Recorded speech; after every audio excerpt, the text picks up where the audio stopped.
Whoa! Happy Thursday night, everybody. Welcome to Big Mike's Locker Room Podcast, 4for4 Locker Room Podcast. Uh, hey, I missed you guys. Uh, Unfortunately, due to circumstances beyond my control, I couldn't be on last week, so we got a lot to cover. Uh, Philly's happening, dude. It is popping all over the place, and there it is right there. We're going to Red October, baby. The Phils are in the World Series. We are on the eve of World Series game numero uno. Aaron Nola gets the ball for the Fightins, going up against Justin Verlander in the Houston Astros.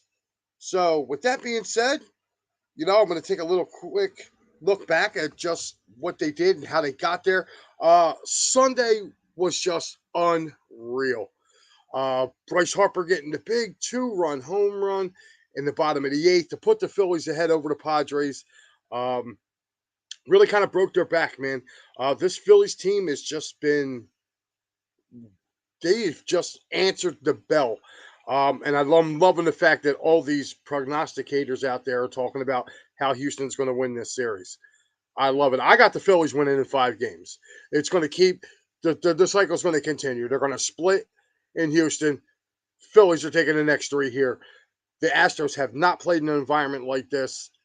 The way that bank was rocking on Sunday, I thought Scott Fransky had the best call ever that I've heard from a Phillies announcer in a long time since HK was alive when he said Bedlam at the bank. And it was. It was. That place you could hear. If you were in South Philly, you heard the eruption of that stadium when he hit that home run around 4:30 or 4:30, 5 o'clock. Um, you know, Sunday evening, the place went nuts. And for the first time in a long time in this city, football was dead. Nobody was worrying about the NFL with the Eagles being on a bye week. Whew. I'll tell you what, it has been such a treat to see. I am jacked. This team is really on a run right now, and the top of this lineup is starting to hit. I'm a little concerned with the 4 days off, but whew, that's crazy. So, guys, like I said, again, my apologies. It's been probably a little more than a week since you guys have seen me. Last time I was on was with Paul and the Joe and Joe Sullivan, a week ago yesterday, doing our college football picks. Which, by the way, um, I said I wouldn't watch Penn State. I'm going to give you a little do. I did check in only because it was the whiteout game, and again, I'm losing my luster for that as long as Franklin's the head coach. I'm not even going to watch it this week because Penn State's just going to get rocked. Ohio State is just going to kill them. So do yourself a favor. If you're a Penn State fan, find something else to do between the hours of 12 and 3:30 because if you try watching that game, you're only going to get pissed off. Getting back here now to the Phillies. Their pitching has just been really, really, really solid. If you do have to take away from maybe their bullpen, I don't want to see Dave Roberts. I'm sorry. Dave Roberts, to me, I don't think he has anything left. Um, I think he hit his wall for the season. Um, I would like to see Bailey Falter get some more action. I know he didn't have a great start on Saturday. So, I'm looking forward to seeing him maybe bring him out, use him in the bullpen or something in these first couple games. This is our boy Rob Hefner. Check him out every Saturday at 8 o'clock on the Vegas sports scene. Rob and Kenny Fry do a great job covering all Vegas sports, the Raiders, the Golden Knights, and whatever potential major league team may be moving there. So make sure you guys check him out. He says, "Hey, Mike, great time to be a Philly sports fan right now. I'm pumped for the World Series. You got it in 6. Rob, I hear you. I don't think they get out of Philadelphia. They're going to be next on our list. So Linda's saying, hello, Mike. Hey, Linda, how you doing? Give my niece a big old hug and kiss for me. My son, You can check him out right here tomorrow night with him, Big Dan, and Stacy. They'll be doing the Big Blue Power Hour. He says, I don't care. As long as we keep dancing on our own, I think we got it. He's got a point right there, which, by the way, I was not a big fan of that song, but it has grown on me like a rash. So, and I don't want no ointment. So, I'm sticking with it. It's becoming a catchy thing, and they need to bring that guy here and actually have a yes. Definitely let me know. Send it over to me and the wife. We'll be there. Um, so getting back onto the X's and O's here with this here. Um, I think the Phillies got a big edge in game one with Nola going to the hill. Justin Verlander, who's a great pitcher, probably Hall of Fame. He's probably going to win the Cy Young this year when all's said and done. 0-6 in 7 starts with a 5.54 ERA in the postseason. This is telling me that they can jump on this dude. Another thing I feel that favors the Phillies that not a lot of people are talking about is Houston don't have a left-handed arm out of the pen. They don't. So I know they have one that's a starter. He's a pretty good pitcher. He's pitching game 2 against Zach Wheeler. They don't have a left-handed arm out of the pen. I think you can definitely get to them. Our old boy Hector Neris, Mr. I blow saves Neris is in their bullpen. They do have a pretty decent bullpen. I really do think, they're coming into this series undefeated. They haven't lost yet. I think that's about to change tomorrow night. I really do. I think Nola gets the job done. I think either which way, if Nola wins tomorrow, Phillies are coming out of that 2-0. Because I don't see that Astros lineup touching Zach Wheeler. Zach Wheeler's been unbelievable. And he's getting an extra day's rest, which means instead of bringing him out at 85 to 90 pitches, Zach's going to go over 100 pitches. So, with that being said, my son's saying, I think Thor shows out. I don't know. I've got a feeling. Hopefully, he may start game 4. But I would like to see Bailey Falter get used a little bit more. I think that having that 16-day layoff and basically the best part of that game. And if you were listening to me and Pat Bernard on Sunday, and Al Safiri, Al was on with us. Al brought up a good point. He said, our pitcher was able to get 2 outs.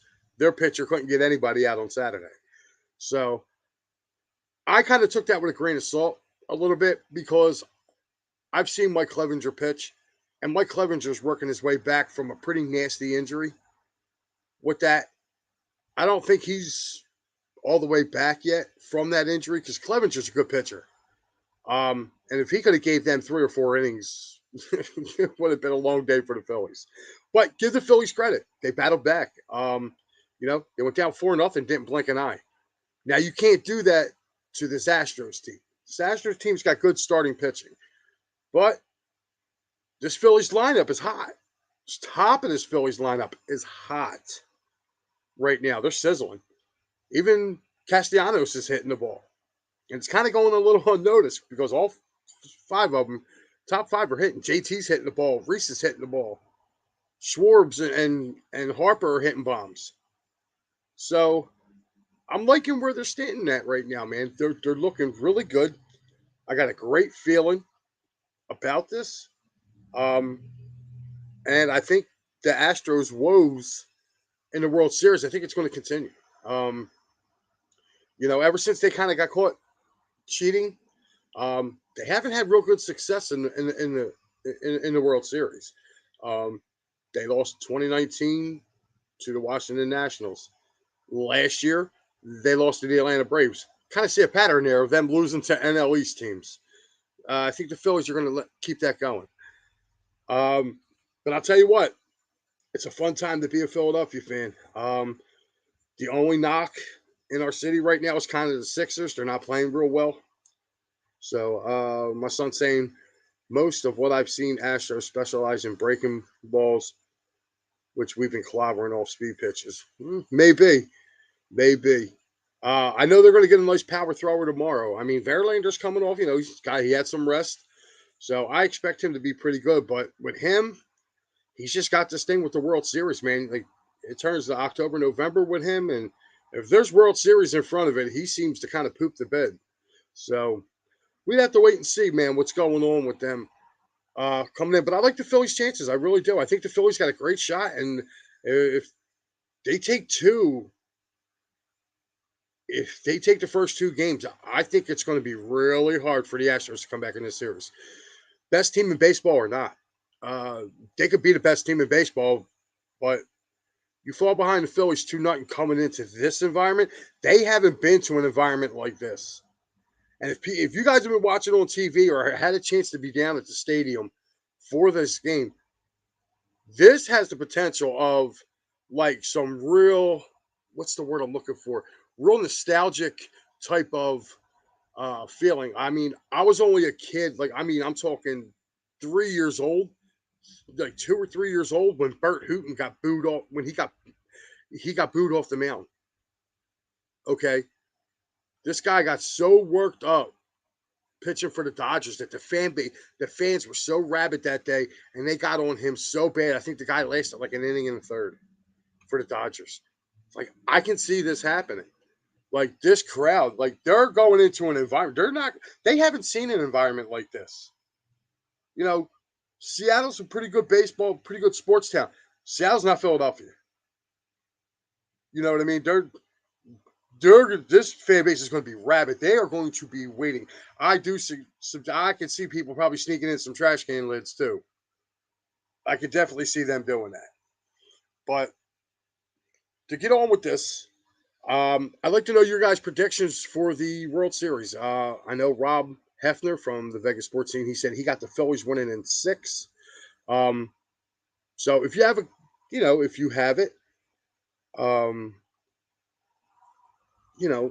whatever your uh, projections are, whether it be for the Phillies or the Astros, if you think the Phillies are, and I look at it like this. We've been hearing this thing about leave it to the Braves fan to say the Astros in six. No, but I'm just kidding. Hey, look, if that's how Paul feels, man, hey, you know, I respect his opinion. I mean, they are the best team in baseball. Rob Hefner says the Sixers are bleeping the bed. Does Doc get fired? Is also when do you think they pull the plug? I don't think they pulled the plug on Doc. I really don't. And I think a lot of people are getting really, really worked up over this start from the Sixers. I'm not worried about the Sixers. It's early on. They're going to be there in the end. They got 82 games, man. There's my co-host from EOP and Devereaux Sports, Pat Bernard. What up, brother? Um, Little special shout out to my Flyers too tonight. Flyers looking real good. Been playing decent ball. I'm actually working on a article right now that I'm putting up. That I'm going to actually put here and also on EOP. I'm going to give them to them both so they can put it up on the page. I'm writing an apology letter to John Tortorella. So be on the lookout for that. Should be coming out a couple days. Uh, but yeah, I do though. I guys, I want your opinions on this series. I think it's going five. I think we split down there. If we take two down there, whew, it is. You take both games down there. Astros don't stand a chance up here. So my offspring says Phillies in five. It follows the Padres series. Okay, but I think the Phillies got a really good chance though to take two down there. They do. My question is game three, and they got a good manager. Dusty Baker is world renowned. The guy's he managed everywhere, and he's not his first rodeo to be in the World Series. So I really like what he's doing, man. I think it's be something that he can. I think it's going to be a nice little matchup between him and Rob Thompson. I think it's two old school guys, playing in this. You know, uh, Pat Bernard says Phillies are winning in five. We're streaking down Frankfurt and Compton. Pat, you will be streaking by yourself. I love you to death, brother, but I am a big guy, and if I went streaking, they would arrest me for defacing the public. So I am not doing that. But hey, feel free. Let your twigs and berries feel free. But guys, I want to know. Looking back, Paul says, if the Phillies win, I put 100 on them day one versus Braves. I said they're the scariest team in the playoffs. You did say that, Paul. Paul did say that when we were talking. It kind of reminds you of the Braves, right, from a year ago. Just kind of got hot at the right time. Everything seems to be going their way. Diet Pepsi, not a sponsor, needs to be. Um, it says, I don't know right now, but we got swagger coming into the series. The Astros beat the Yanks. Kind of been there, done that, right? Yeah, they're used to beating the Yankees. They've been beating the Yankees now for like the last like 4 or 5 years to get in, or they beat them the last 4 times they played them in the playoffs. Not 4 straight years, but the last four consecutive times they beat the Yankees. So it's almost kind of becoming redundant with them. So, but the one thing I have noticed is and what gives me kind of I guess what kind of gives me kind of hope. I was listening to Ty Callis today. He was on this morning with Angelo Cataldi, who's on 94 WIP here in Philly. And I was listening to his interview, and he pretty much said that, if Noah looks the way he did, game one, as he did game one of that season, towards the end of the season, people forget, man, he pitched 6 innings and had 9 Ks in that game. And he shut down that powerful line. And I'll tell you what, McCullers for Houston is no joke. I watched that game, and that dude was dropping dimes in there. Like the Astros got some pitching. They got some firepower too. Whenever you got Altuve in that lineup, they're not missing Correa at all. That young kid Pena playing shortstop. How about that too? It's the first World Series ever where you have 2 rookie shortstops playing in the World Series. How about that? Think about all these World Series. 150 years of World Series, and this is the first time 2 rookie shortstops are playing. It's crazy, man. It's crazy. Philly's been a kind of a big deal, man, over these last 10 days with the success of the Phillies, success of the Eagles. You got to throw the Union in there. I'm not a soccer guy at all, but you have to throw it in there. They're playing for the Eastern Conference Final Sunday night, so good luck to the Union. Hopefully, they could move on to the MLS championship. Can you imagine that? Stop and think about that for a second. You have, the Union going for the MLS. You kind of got Paul Spencer says, "Oh, I'll get back to my thought." He says, "If you steal game one, the momentum is definitely switches to Philly." Yes. My son said it feels like the whole league is behind us. I think it's the whole country, really. Like, basically it's the state of Texas is rooting for the for the Astros. Oh, and New Yorkers, some New Yorkers. I had heard a little soundbite of Craig Carton and Evan, whatever the frig his name is, up there on FAN. Well, one's a Yankee fan, so I can, but he don't like Philly. Carton, the guy who got caught embezzling money. Uh, he don't like, and it's really messed up too because his wife is like from Philly, and is like a diehard all 4-for-4 Philly fan. But yeah, guys, make sure if you're liking this content, make sure you hit the like and subscribe button. We have action-packed shows throughout the whole week, so definitely do that.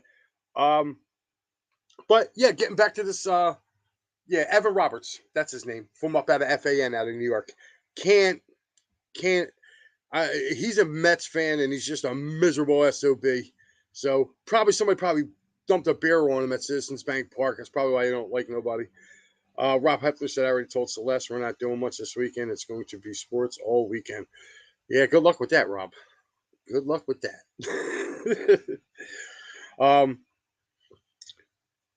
But yeah, I'm really looking forward to it. If you would have told me that the Phillies were going to get the third wild card, that they were going to come in and beat. I knew they. I think they were. I knew they were going to beat St. Louis. We matched up very well with them. We kind of kicked them around a lot.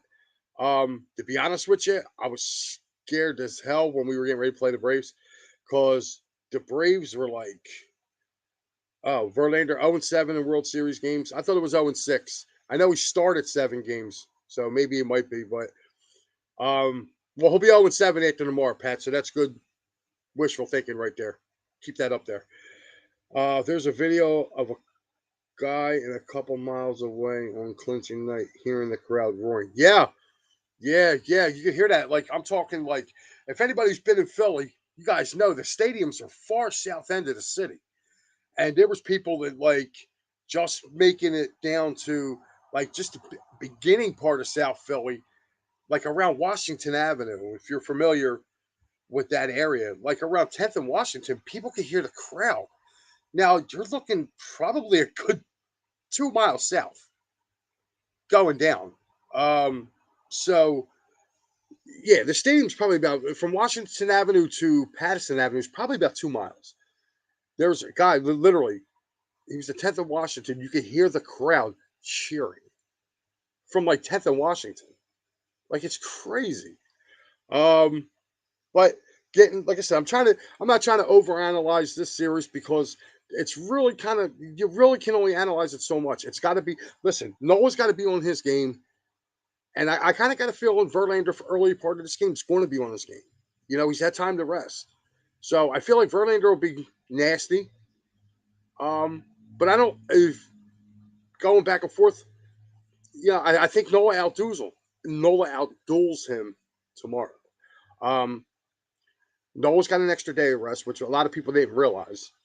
You know, they're like, oh, he was supposed to pitch Monday. He's going Friday, so like he didn't pitch, so he's had extra rest to rest up, which is a great thing for Aaron Nola. When Aaron Nola gets rest, dude, he's dominant. So he's probably had about 2 extra days of rest. Zach Wheeler is going to get an extra day of rest. Like I said, it's going to help him out. He's been averaging about 85 to 90 pitches. With him getting that extra day's rest, you're looking at probably another 20 to 25 more pitches from Zach Wheeler for game 2 on Saturday. So I'm looking forward to it, man. This town is jazzed up. It's been ready. It's, you know, everything that we've been waiting for with this. All I can say is, guys, enjoy the ride. Even if it doesn't end up the way that we ended up, nobody gave the Phillies a shot to get there. And what this run has done has really kind of reopened the doors. Okay. What's your closers in order? If I'm doing it, I'm saying Zach Wheeler. Your starters get you at least 6. You do Eflin, Alvarado, Sir Anthony. You don't bring in. I like Bendinetti too. I think he had a bounce back series last series. Keep him around. You also got Bailey Falter who can do short, you know, Eflin can throw a few innings in there. I just don't want Dave Robertson in there. Like I'm done. I've seen the experiment. He's not a Philly. He's not meant to pitch for us. We went out and got him as a free agent. He threw like a game and a half. He closed like 2 games and got hurt and was done for the rest of the season. We bring him back. It's kind of like a redemption thing. Like, hey, we signed you to all this money, gave you all this money, you didn't do nothing for us. We brought you back, got you to the World Series. What are you going to do now? And the dude couldn't hit a strike on Sunday. Now, maybe that could have been because of the wet ball, but I just didn't like how he looked in that San Diego series. His arm looked shot to me. So if we can keep him off the roster, off of this World Series roster, that'd be greatly appreciated. Also, like to see Kyle Gibson get some work. I think Gibson's been sitting around a little too long. Throw him in. Let's get him some work. You know, Gibson's, he's been bipolar this year, but who's not to say you don't throw him in? You get the good Gibson. You may get the bad, but I would take his arm right now over Dave Roberts. Like, at least Gibson's going to throw the ball around the plate. They may hit it out, but it'll be around the plate where Robertson will walk everybody in. Pat Bernard says we're making it 0-8. Pat, it'd be hard to make it 0-8 when he only has 7 career starts. So he's 0-6. He's 0-6 with a 5.54 ERA in 7 starts. He's 0-6. So he can't get to 0-8 tomorrow, Pat. Pat's a special kind of guy. I love him, but he's special. All right, you guys. We're going to move on from one team that's taking the city by storm. And we're going to go back. Again, I wasn't with you guys a week ago, so them having a bye week, it's really cool. I get to reflect and look back at that Eagle Cowboy game, which was now 2 weeks ago. leading you up to Eagles Steelers. Just I'm going to spend about maybe 5 minutes on this recap of the game. After watching Dak Prescott a week ago, I don't think the outcome of that game would have mattered here the previous week, whether Dak played or not. I will give the Cowboys offensive line credit. I thought they fared very well in this. Now, since Dallas has made a move, they went and bolstered up their interior defensive line with Jonathan Hankton, which was great. Howie Rose kind of saw that and kind of doubled down and went and got Robert Quinn. Possibly Alvin Kamara soon to follow. So keep your eyes peeled by Tuesday. Alvin Kamara could be a bird, which would probably drive every Cowboys fan crazy. I know Paul's probably sitting there going, if they get Alvin Kamara, with this offense, scary. But taking my thoughts back from it, from what I remember watching in this game, the first half, the Eagles were able to move the ball on the Cowboys. They kind of stymied Micah Parsons by not blocking him. And it looked like he was kind of lost for a second. Like, these guys really ain't going to block me? But they kind of chose to attack Micah in that. And it was really kind of odd to watch. Like, they literally went after him. They ran at him. They did play action, little passes. Like, he would come in and there'd be a guy like 5 yards right behind him. And he'd just throw him the ball. That's how A.J. Brown scored his touchdown. I thought, they did a good job. Now, Dallas, I believe his name is Armstrong, defensive tackle that's for them. Kid is a stud. Okay? And Dallas has got studs on every level. I mean, you got Parsons on the defensive line. The kid Armstrong, the defensive tackle, is a stud. You got Diggs, who's a good cornerback, which, by the way, he got introduced to A.J. Brown. I thought that was really, really good. I like Diggs. To be honest with you, I think he's playing out of position. Like, and hopefully, when I talk to Paul, I'm going to ask Paul this. I think Diggs would be better off as a safety, as a ball hawk. Like, I don't know about maybe playing corner. He gets beat too much on the double move. Devontae had him beat a couple times during the game. Jalen just didn't get him the ball. DeMarcus Lawrence, as usual, ran his mouth and did absolutely nothing. So he was somebody that if I'm the Cowboy fans, I would write him a nice letter and just tell him to shut up and just try to play ball. Again, Lane Johnson, for the half that he was in there, neutralized him. I didn't even know DeMarcus Lawrence was playing until Jalen Hurts shaked him out of his jock. Like, I thought he was going or something. But I'm going to turn to the Cowboys offense against our defense, against the Eagles defense. Cowboys had trouble moving the ball in the first half. And if you took notice, Jonathan Gannon went to what they call a 52 defense, which is a 5-down lineman, 2 linebackers. And for the most part in the first half, that was working.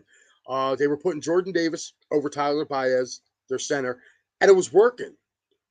They really had a hard time running the ball. What I didn't like was when they got up to that 20-3 lead, they kind of let off the gas a little bit. And I'm sorry, Dallas is a good team. As much as I like to talk shit on them and break the 215 boys' balls about their Cowboys, they're a good team. And it kind of shows. I'm going to get into the NFC picture in a minute, but like, they're a good team. You can't take your foot off the gas. And I didn't like what Jonathan Gannon was doing in the second half. To start that third quarter, you stopped doing the 52 defense, which was being consistent. And he started playing like this kind of like prevent back defense, which give Cowboys credit. My son says Eagles have let off the gas damn near every game. But, hey, look, when you get up to a big lead like that, I guess you can do it. Like, they're undefeated, so the formula's working doing it. They did have to come back against the Jags because we weren't up in that game at halftime, so we were actually losing that one. But give the Cowboys, I give Cowboys a little bit of credit. Not a little bit, I give them credit. Like, they hung in there, they ran the ball. Zeke looked really good running the ball. I thought the Eagles did a good job on Tony Pollard. Pollard didn't really hurt the Eagles that much running the ball. Zeke, on the other hand, he looked like the Zeke from a few years ago, man. He was hitting the holes. He was hard to bring down. I just didn't know why it took them for the time for the Cowboys to put up 2 touchdowns before you decided, oh, hey, maybe we ought to throw Jordan Davis back over the center. Because you seen towards the end of the game, that's what they were doing. And it left one-on-ones with the Dallas offensive line. Now, with that being said, moving forward, 215 boys checking in the game. Rush can only manage the game, not to lose, but the defense wins the game for them. Now, it should change with Dak at the controls and not a vanilla offense. Should it? I mean, I watched that. I watched a little bit of that Cowboys game a week ago. Dak looked rusty, so I want to give Dak a couple weeks, and I think he should have a great week this week against the Bears. That Bears team is shitty. I don't know how New England lost to them. Like, I don't know. Maybe Bill didn't have them up and ready to go, but how New England got blown out by that Chicago team is beyond me. But I like where it's going forward, and this is what I'm going to end this with saying: the game on Christmas Eve is going to be a really good game. I don't think the Cowboys are done making moves yet. I don't think the Eagles are done making moves yet. I don't think the Giants are done making moves. This is what's going to lead me on to, before I get into this, I'm going to recap really kind of the NFC picture here. He said, come on, first game back. It's basically preseason. He missed 4 games in the preseason. Yeah, I just kind of said that. I said he's probably got to get his feet wet, but I'm still going to break his balls. I'm still going to break it. If it was Jalen Hurts doing that, you guys be doing it to me. So I ain't trying to hear that. And besides, his first game against Tampa, he didn't look that hot. So, like I said, I'll wait and see. But like I said, I'm not going to go into common opponents because the whole NFC East has got a weak-ass schedule. Every last one of us. Dallas has the weakest. Then after the Dallas Cowboys, it goes to Giants. Then it's the Eagles. Believe it or not, the Washington Commanders got the toughest schedule out of anybody in our division. And I don't know how that is, considering Dallas won the division last year. But hey. But if you were to tell me the Eagles would have been undefeated, the Giants are at 6-1, the Cowboys are at 5-2. Why can't the NFC East have 3 teams in the postseason? Like, I want somebody to come back at me and tell me why the NFC East can't have 3 representatives. Because the way I'm looking at it right now, the NFC is garbage. Okay? Everybody's dream division, that NFC West, total crap show. Total. The 49ers are bipolar. They're not going to do nothing. Seattle's up and down. Okay? The Rams got a Super Bowl hangover. The Cardinals, maybe they might get a little better now with D-Hop back. Maybe. Okay, we move out of that division. Let's go to the North. Detroit? No. Chicago? No. Green Bay? No. Minnesota? Already kind of beat them. So Minnesota's probably the only good team out of that division. Now, here is the NFC toilet right here. The NFC toilet is this division. Atlanta? No. Carolina? No. The Bucks? No. New Orleans? No. So why can't the Giants and Cowboys make the playoffs? Especially with having a week. The only thing I really kind of feel bad for is that if one of these teams, like if the Eagles slip up and the Giants, Ken Fry checking in, beat the teams that are put in front of you, that's all you can do. Easily can absolutely have 3 teams in. Cool. And I'm looking at this and I'm saying, if I'm a Cowboys fan, I'm damn sure optimistic. You guys are going to the playoffs. I'm saying it right here, right now. This is week, 8? Cowboys are going to the playoffs. New York Giants, to me, that's still a little bit to be determined. And I'm only pumping the brakes on them is because they still got to play Dallas again. They got 2 with the Eagles. Plus, they got a couple hard games in their schedule, too, coming up. So, Wait and see what happens. Can't knock Dallas for Bengals and Rams not being strong. We are playing the one seed in the divisions based on last year. Uh, yeah. Well, I mean, you basically the Eagles and Cowboys have the same. They have the same teams. Like the only ones that was different was you guys got the Bengals because that was the extra game. You guys got the Bengals. We got the Steelers. So I mean that we kind of lucked out there because the Steelers stink this year. But um, like I gotta like really kind of talk to my fan base a little bit and tell them like, yo, you gotta pump your brakes a little bit about you know Dallas not making the playoffs or or beating up the Giants and knocking them out. Like we could lose a game and they could lose. Each of those teams could lose two more games and they're going to make the playoffs. Our conference is crap. I almost said the S word, but I'm trying to really watch my tongue. Um, but yeah, the conference is crap, and I don't want to hear about Brady and the Bucks because Brady's worried about keeping his marriage alive. He's going. The Saints are crappy. Carolina, they're already doing a fire sale. So don't be surprised if you see the Falcons win that division. It could be possible. Uh, they've been kind of in every game. The Falcons, they haven't really gotten blown out. So, I mean, I can see them actually winning that division. As far as the North is going to Minnesota. Minnesota's getting in. So, and that West, I don't care who gets in from the West because they're going to beat each other up for the rest of the year. Like I said, San Francisco's bipolar. One minute they look like gangbusters, the next minute they're getting smoked. So they're too inconsistent for me. Same thing with the Rams. Rams are too inconsistent. 1 minute jerk off. You know, they they don't know what they want to do, whether they got a Super Bowl hangover or what. Arizona, same thing. They're just not a good football team. Um, the only team that really kind of plays kind of tough in that division is Seattle. You just ain't got the horses on defense anymore. So sitting at 5-2, I'm pumped. I thought we'd be 2-5 right now without Smith, Dak, and Washington, and not knowing what Gallup is off injury. Yeah, if you're a Cowboys fan, dude, you got to be pumped. You got to be pumped. I mean, really, if you look at it, I mean, the only thing that kind of hurts you is you did lose to Tampa. So if you do get into a tiebreaker with Tampa, you're kind of screwed. But I don't think Tampa's going to be there. I really don't. Like, I feel bad for actually the Cowboys and the Giants fans for right now because my team's riding high. Look, I'm going to be dead honest with you. We're going 7-0 this week. Steelers are not coming here and beating them. So, which one of the West teams are going to get hot at the end will be scary in the playoffs? Man, I'm not worried about any of them teams in the West, Ken. I'm really not. They are bipolar this year.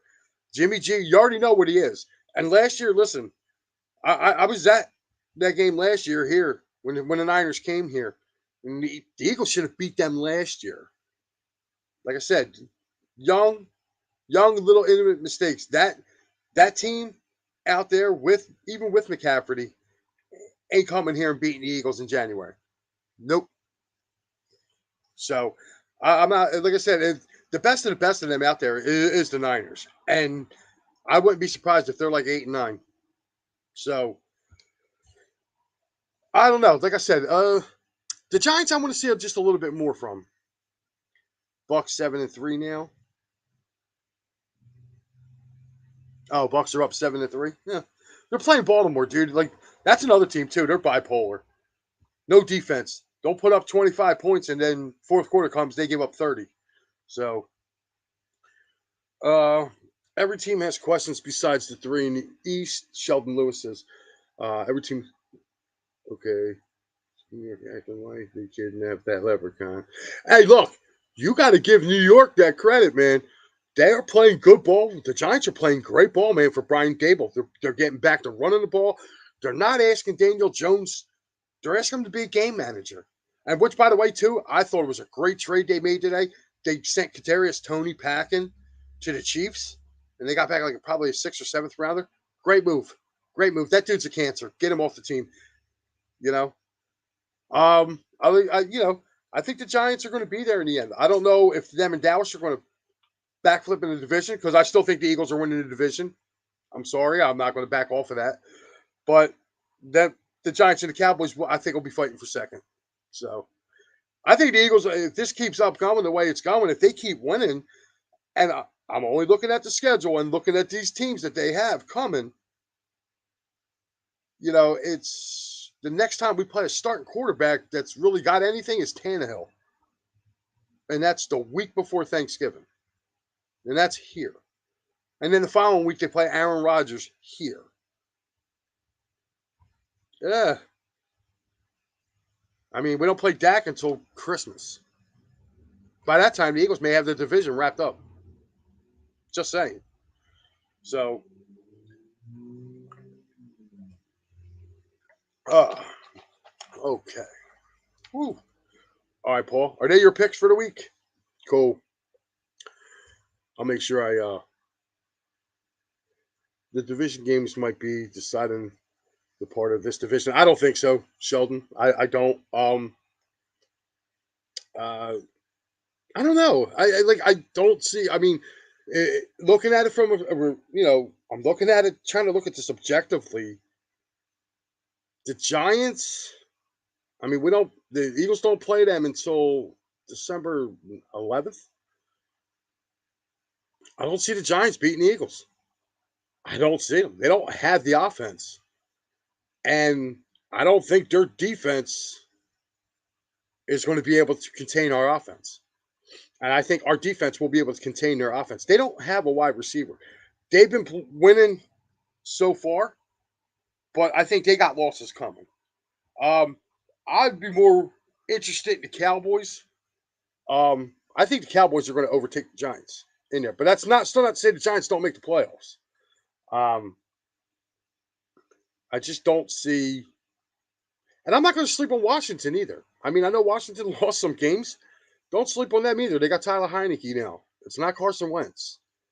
And for some odd reason, that team loves playing for that dude. They just beat Green Bay. So kind of keep your eyes out on them too. Uh, so I don't know. We'll have to wait and see what goes on. I'm riding the wave right now. I know this week, I'm looking at it like this. If y'all split with New York, we beat y'all. That's a tie and a win for everybody in the division. Yeah, it is. But then they go to conference record. And right now, you guys have one more conference loss. So you would lose out. If you're looking at it from a Cowboy standpoint, you have to hope somebody in the NFC beats the Eagles. Even if you guys win the second game and y'all finish with the same record, it's a split. Then they go by division record. Well, your division record's going to be the same. Then you got to go to conference record. You guys lose an opening night to Tampa. The Eagles run the table against everybody in the conference. You guys lose the division. So you have to hope that somebody like a Green Bay or I'm trying to think who else, or Chicago, they're two. You got to hope one of those two kind of knock the birds off, you know, because losing to an AFC team really doesn't hurt you any. You know what I mean? It's an out of conference loss. So, boys have 4 games left: Giants, Vikings, Eagles, and Titans. I'll tell you what, that Minnesota game should be a good one. Is that on Sunday night again, Paul? We need y'all to split with New York. No, you hope we split with New York. But Sheldon, if you've taken notice over the last probably 15, 17 years, the Eagles have owned the Giants. The Giants got like 6 wins in the last 15 years. In the last 30 games, the Eagles are like 24-6 against the Giants. And that was with the Eagles kind of like falling back. I still feel like the Eagles are the better team. So, and don't take this the wrong way, but if you guys went to New York and beat them there, we beat you guys. So we should be able to go up there and do the same thing. So, and I'll be at that game. So I'm a good luck charm. So, but I do think the Giants may get a win against us this year because it'll be the last game and Gardner Minshew will probably be playing that game. So we all know how those last game against the enemy. No. Oh, ew. That's a Thursday. Is that the week after Thanksgiving, Paul? I bet you that's the week after Thanksgiving because Dallas always gets that Thursday night game for some reason. No matter what, they play on there. Yeah, Sheldon, you're right. Those, yeah, the NFC East games have been crazy over the last probably 20 years. when it comes down to like if it's the two teams. I like it when say it's like the Eagles and the Cowboys and they're fighting for first place and the Eagles are playing like the Giants and the Cowboys are playing the Skins or I'm sorry, the Commanders now, and you got to watch. You got a scoreboard watch. It drives you nuts. Cowboys Vikings on Thursday Night Football. So if they're on Thursday night, that's got to be the week after Thanksgiving.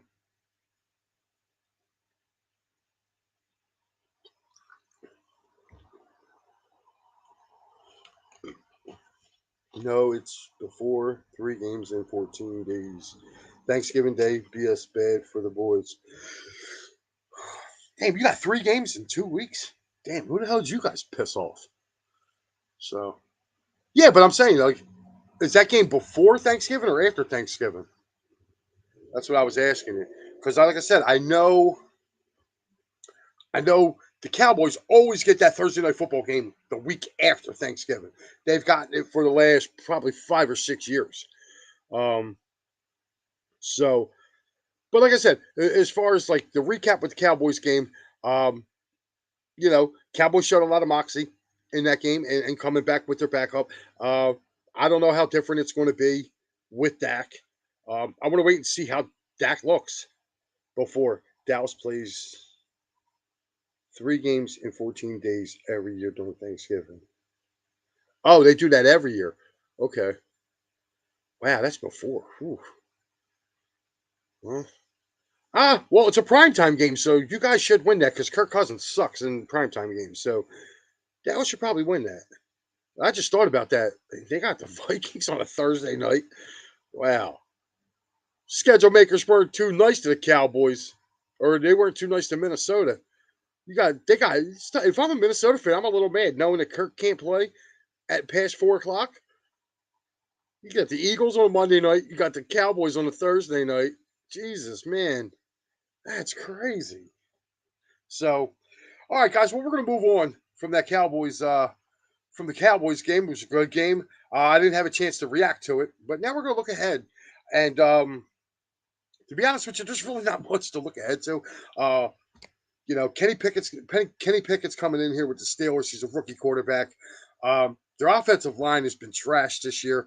They pretty much signed a bunch of free agents and tried to get them to mesh, and their older guys hanging on, not really having a good year. They did beat Tampa 2 weeks ago in Pittsburgh, but it's safe to say here, guys, I'm going to be honest with you. If the Eagles don't come out totally flat in this game and uninspired, they should roll them. They should roll them. They should do to them basically what the Bills did to them a few weeks back. I'm looking probably like, 38-10, something like that for the Birds. That's my prediction for the game. Um, Pickett doesn't have time to throw the ball. He's been throwing a ton of interceptions. Uh, Robert Quinn just got brought in. All he has to do is rush the passer. That defensive line is going to eat against that line. I feel bad for guys like Fryermuth and Najee Harris because they're not going to be non-factors in this game.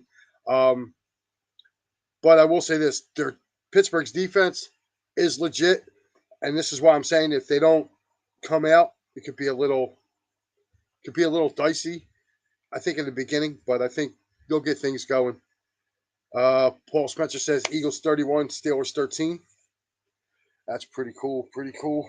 Uh, I was looking at some of these games this week, man, and that's pretty much how I'm going to cover that with this Steelers look ahead.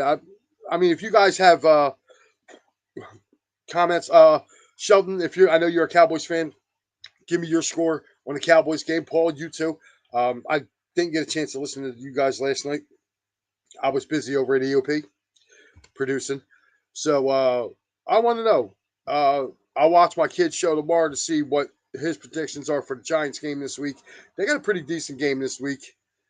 So I think I'm going to go just in the division. Paul's got 33-19 for the boys, and I can see that. I'm going to go, I already said 38-10, or yeah, 38-10 for the Birds. Bears, boys, I think it's going to be a little closer than people expect. I say 27-17. 27-17 Cowboys. definitely in there. Commanders and Colts, which I'm looking at I'm just looking in the division right now. Sam Ellinger, 27-13. Sheldon's got you got the boys winning that one, Sheldon, I would imagine. So I'm right around right there. I said 27-17. So uh I'm taking the Commanders in this game against the Indianapolis Colts. And I'm gonna say 23-20 in overtime. This game for the Giants, I believe the Giants get their second loss. This is where the Giants get loss number two. They're on the West Coast. They're playing in Seattle. Um, they are a +3 on the road. I am taking the Seattle Seahawks in this game. I think Seattle wins. I think they beat the Giants 24-17. Um, I think the Giants get their second loss.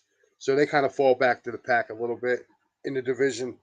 Dallas goes from third place to second place. But I'm going to sit here. I'm going to go back over these picks because, we like to do these little picks, me and Paul. Paul actually sent them over to me. Where the hell is it? No, we put it in here. There it is.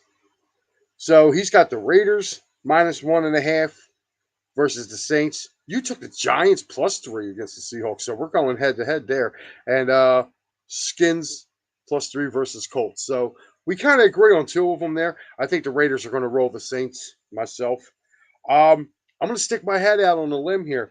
I'm going to say the other New York team, the New York Jets, Jets, Jets.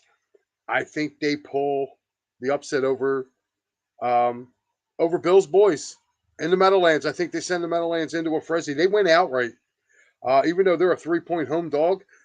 I'm loving the Jets in this game. Second game I'm taking, I'm going to take the Minnesota Vikings -3.5 at home against the Arizona Cardinals. And my other play of the week is I love the Detroit Lions at home minus or getting 3.5. Love them at home. Love them at home. I think they beat the Miami Dolphins. Miami's coming off a short week. They played Sunday night. They got to fly to Detroit for the game. It's an early game. Two is still a little so definitely. And just another kicker too. I know a lot of people are looking at the Bengals being. I'm going to take the Browns plus the 3 points on Monday night too. No Jamar Chase. Joe Burrow's got an issue. So definitely, guys, make sure you check in to all those. And right now, guys, I'm going to read you my sponsors, and we're going to bring up our shows. If my producers listen, there we are, guys. Every Tuesday night, 10 o'clock, Fight Club 215 with the Asian Persuasion, Paul Spencer and Babyface Joey Woods. They take you through all the hard hitting action of MMA and boxing. Of course, every Wednesday, 10 o'clock, our boy, the Bat Guy, Ken Fry, in the Bat Cave, every Wednesday at 10 a.m. You can always check him out. He's talking right now, talking all New York Mets baseball. He's actually previewing the World Series, and we'll be letting you guys know maybe what his thoughts are after maybe game one and game two. So, listen, by the time he gets to it, it should be around game five. Hopefully, the Phillies are getting ready to clinch.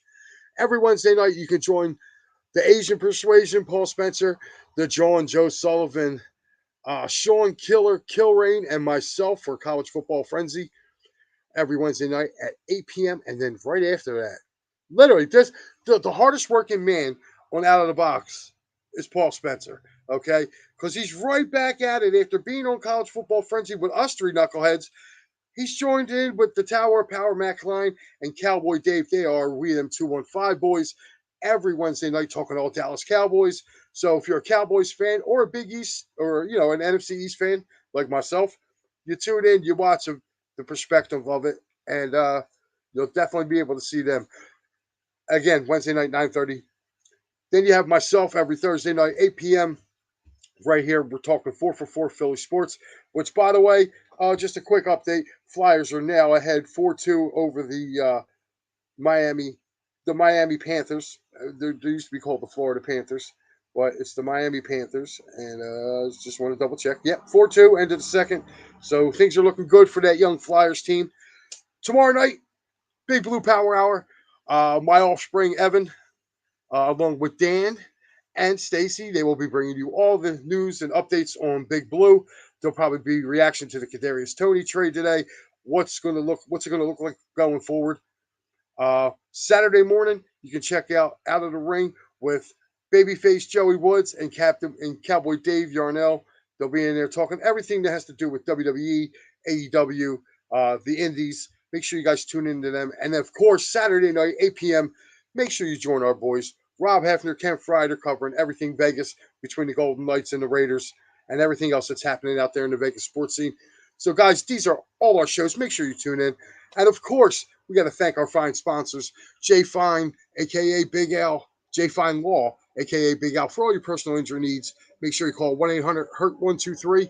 And if you're in the Philadelphia area, his address is 1628 JFK Boulevard, Suite 2120 in Philly. Again, we go on to our next one, which is Castle Boxing in Johnstown. It's Big Dog Belt, USA Boxing, home of the 10th ranked boxer. Was it Trey Wiggins? Right, Paul? Trey Wiggins? I always get his name mixed up, but he's the 10th ranked boxer. He's boxing out of Johnstown. Make sure you check these guys out if you want to learn to go. Matter of fact, our boy Paul Spencer, he's been getting in the ring, going back and forth. He's getting ready. I think he's about to do one of those older guy fights. I didn't want to kind of talk. Trayson Wiggins, there you go, 10th ranked boxer in the world. Dude was awesome. If you missed that interview with Paul a couple weeks ago, I should just go back and watch it. Man, that dude was great. And hopefully we see him fight soon.